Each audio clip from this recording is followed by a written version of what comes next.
España, el gobierno de Mariano Rajoy, tiene contraída una deuda con esta comunidad autónoma derivada de los fondos mineros del 2011, 2012 y 2013 y tiene que empezar ya por pagar los fondos mineros del 2011, que son esos 213 millones que lo obliga la sentencia. El gobierno de Mariano Rajoy no cumple sus compromisos con Asturias y además de no cumplir con sus compromisos con Asturias se muestra insumiso, rebelde con las sentencias judiciales.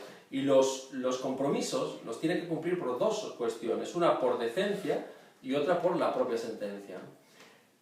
Es importante para el mantenimiento de la actividad minera y es importante por dos cuestiones. En primero por los empleos y luego también por una cuestión de seguridad energética en 2013 y tiene que empezar ya por pagar los fondos mineros del 2011, que son esos 213 millones que lo obliga la sentencia, ¿no?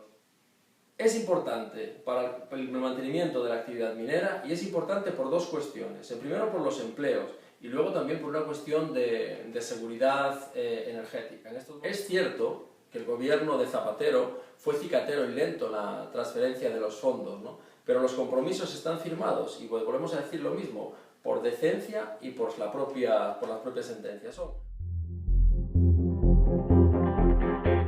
Son 213 millones del 2011, estamos hablando de los 53,3 millones del 2012 y estamos hablando de los 68 millones del 2013. Estamos en un volumen aproximadamente de 334 millones, es decir, de 56.000 millones de las antiguas pesetas, que para que nos hagamos una idea de la dimensión serían 300 euros por asturiano o casi 3.000 euros por cada uno de los habitantes de la comarca minera, lo que el gobierno del Partido Popular pretende robar al conjunto de los asturianos y que desde Asturias fuerzas como Izquierda Unida no vamos a permitir. Es de una magnitud tal el robo que se cometería con esta comunidad que es imperdonable, ¿no?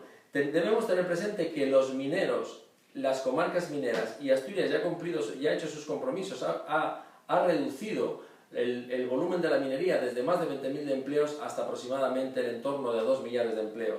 Y estas cuantías eran para la reactivación, eran para el desarrollo de las comarcas mineras y ahí tienen que venir, no se pueden ir a otro lado con excusas de recortes, con excusas de mal pagador, ¿no?